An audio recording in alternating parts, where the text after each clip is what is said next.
I'll,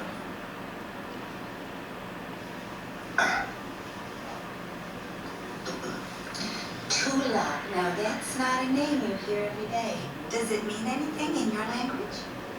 Well, my Greek name, Fortula, means light of God. Would like a coffee? So you're a Greek. What's your last name? Portcullis. in Greek it means orange. Like an orange that you eat, like the one with the peel. Yeah, it's really Greek. Rodney, didn't you once have a Greek receptionist? No, Harriet. She was, just a minute. Oh, no, she was Armenian. Is Armenia close to Greece? Not exactly. What was she? Oh, my secretary, for heaven's sake. Everyone like cheesecake?